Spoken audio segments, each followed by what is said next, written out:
नमस्कार मित्रों, फरी एक वखत अपनी यूट्यूब चेनल में आपनु स्वागत है। आज આપણે ધોરણ 9 વિષય હિન્દીની દ્વિતીય પ્રિલિમરી પરીક્ષા 2021-22 માં લેવાનાર પરીક્ષાના પ્રશ્નપત્રનું સંપૂર્ણ સોલ્યુશન મેળવીશું। તે પહેલાં હજી સુધી આપણે આ ચેનલ સબસ્ક્રાઇબ ન કરી હોય તો અત્યારે જ કરી લો તથા તમારા મિત્રને પણ સોલ્યુશન મળી રહે તે માટે તેઓને પણ આ વિડીયો શેર કરો। તો ચાલો મિત્રો શરૂ કરીએ ધોરણ 9 વિષય હિન્દીના પ્રશ્નપત્રનું સોલ્યુશન। विभाग ए गद्य विभाग। सही विकल्प चुनकर निम्नलिखित रिक्त स्थानों की पूर्ति कीजिए। पहलू, मदन का गांव खाली जगह के पहाड़ी क्षेत्र में था तो अल्मोड़ा। बीजू, विद्योत्मा ने अपनी 5 उंगलियां दिखाकर खाली जगह की ओर संकेत किया तो पंच तत्वों। सही विकल्प चुनकर निम्नलिखित विधान पूर्ण कीजिए। त्रीजू, महाकवि कालिदास खाली जगह थे। ए बाण से पहले, ए बाण के बाद हुए, सी बाण के समकालीन थे तो आवशे अ बाण से पहले। चौथू, तू जो अगर हिम्मत से खाली जगह ले। ए ठान, बी जान, सी काम, डी पहचान तो आवशे सी काम। निम्नलिखित प्रश्नों के उत्तर एक एक वाक्य में लिखिए। 5वां, रानी कौन सी साहित्यिक विद्या है तो रानी रेखा चित्र साहित्यिक विद्या है। 6ठू, कालिदास के जन्म स्थान का नाम बताइए। कालिदास का जन्म स्थान उज्जयिनी यानी कि उज्जैन माना जाता है। निम्नलिखित प्रश्नों के उत्तर 2-3 वाक्यों में लिखिए। 7वां, मदन के दाजू शब्द की आवृत्ति पर जगदीश बाबू को क्रोध क्यों आया। मदन कैफे का एक साधारण बॉय था जबकि जगदीश बाबू मध्यम वर्ग के व्यक्ति थे। सबके सामने मदन का बार बार दाजू कहना उन्हें अपनी प्रतिष्ठा के अनुकूल नहीं लगा, इसलिए मदन के दाजू आवृत्ति पर जगदीश बाबू को क्रोध आया। 8वां, गामा पहलवान अपने शिष्य से लड़ने के लिए क्यों तैयार नहीं थे तो गामा पहलवान भारतीय गुरु शिष्य परंपरा को मानते थे। इसके अनुसार गुरु शिष्य को अपने से अधिक यशस्वी देखना चाहते हैं, इसलिए वे अपने नामी शिष्य से लड़ने के लिए तैयार नहीं थे। निम्नलिखित प्रश्नों के उत्तर 5 या 6 वाक्यों में लिखिए। 9, विवेकानंद और रविंद्रनाथ ठाकुर को इस देश में अधिक महत्व कब मिला। तो मित्रों તમે એનો જવાબ સ્ક્રીન પર જોઈ શકો છો।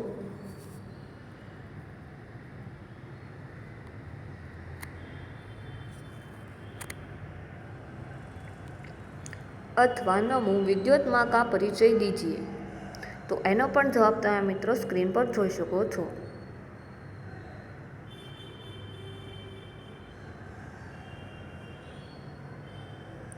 हवे छे विभाग बी पद्य विभाग। सही विकल्प चुनकर निम्नलिखित रिक्त स्थानों की पूर्ति कीजिए। 10, बाबा खाली जगह के तुलसीदास जी को अपने पास रखा तो हरिदास। खाली जगह 11, कवि की दृष्टि में खाली जगह सर्वाधिक महान है तो मनुष्य। हवे आवशे कार्य पंक्तियाँ पूर्ण कीजिए। 12, धरती महान है तो धरती की शान तू भारत की संतान, तेरी मिट्टिया में बंद, तेरी मिट्टियों में बंद तूफान है रे, मनुष्य तू बड़ा महान है रे। निम्नलिखित प्रश्नों के उत्तर एक एक वाक्य में लिखिए। 13, आर्य किन किन विषयों में आचार्य थे तो आर्य सभी तरह की विद्याओं में तथा कला कौशल में आचार्य थे। 14, धरती की शान कविता के रचयिता कौन है तो धरती की शान कविता के रचयिता पंडित भरत व्यास है। निम्नलिखित प्रश्नों के उत्तर 2-3 वाक्यों में लिखिए।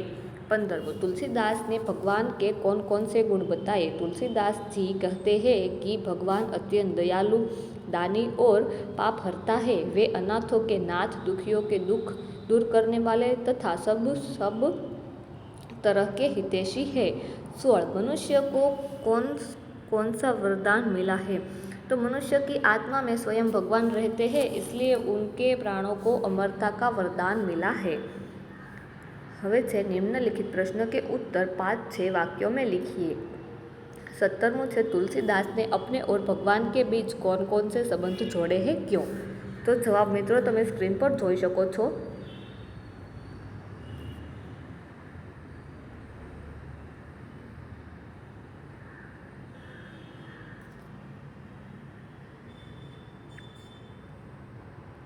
अथवा माथे 17 धरती की शान कविता का केंद्रीय भाव स्पष्ट कीजिए। तो एनो पण जवाब मित्रों तमे स्क्रीन पर जोई शको छो।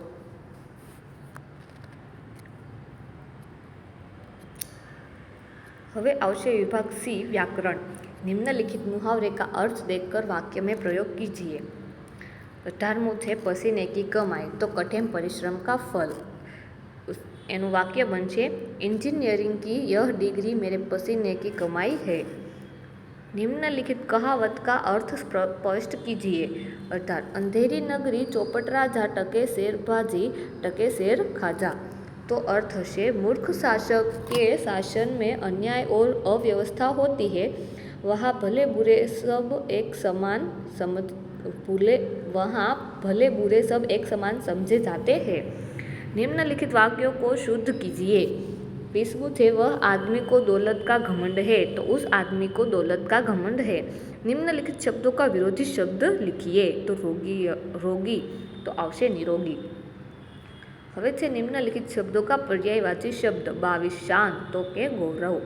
निम्नलिखित शब्द समूह के लिए एक शब्द लिखिए। 23 जिसकी रक्षा करने वाला कोई नहीं हो तो अनाथ। हवे छे निम्नलिखित शब्दों का उपसर्ग बताइए। तो असंभव का उपसर्ग अ प्लस संभव प्लस।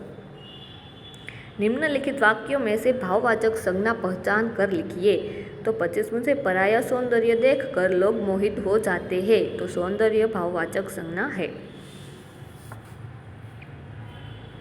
निम्नलिखित वाक्यों में से कर्तुवाचक संज्ञा पहचान कर लिखिए।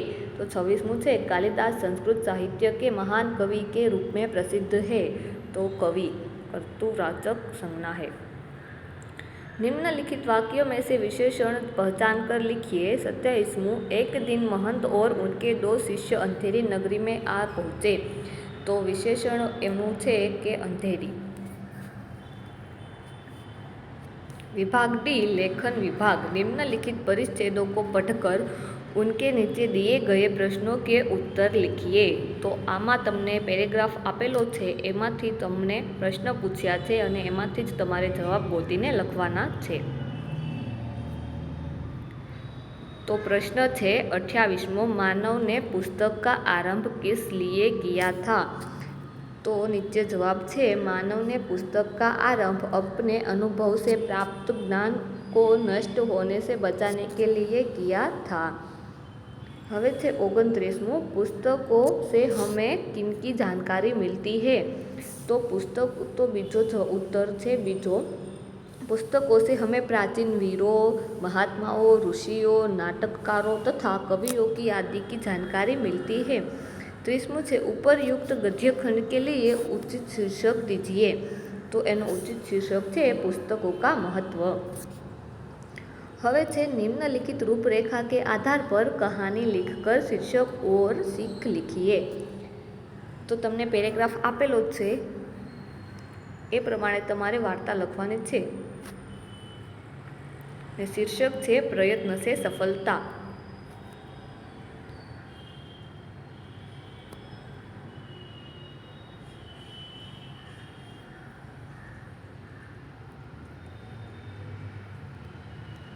अने एनी सीख छे सचमुच छोटे छोटे जीवों से भी हम बहुत कुछ सीख सकते हैं।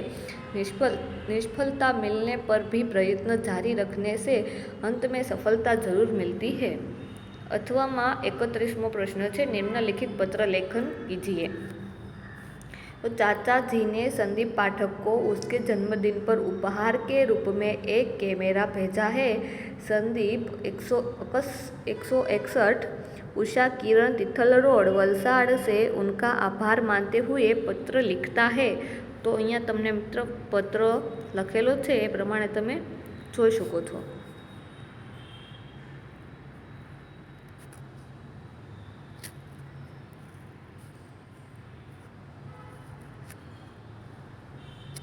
हवे छे 32मो निम्नलिखित विषय पर लगभग 100 शब्दों में निबंध लिखिए।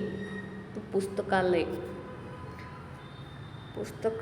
अर्थात सरस्वती का मंदिर, ज्ञान प्राप्ति का महान साधन, मनोरंजन का खजाना। आदर्श पुस्तकालय के लिए कुछ आवश्यक बातें महत्व। હવે આ ટોપિક પરથી તમારે નિબંધ લખવાનો છે.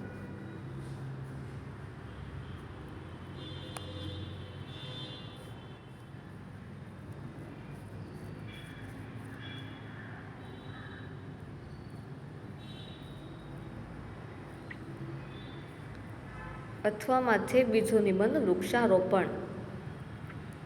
તો એ નિબંધ પણ તમને મિત્રો આપેલો છે, જોઈ શકો છો.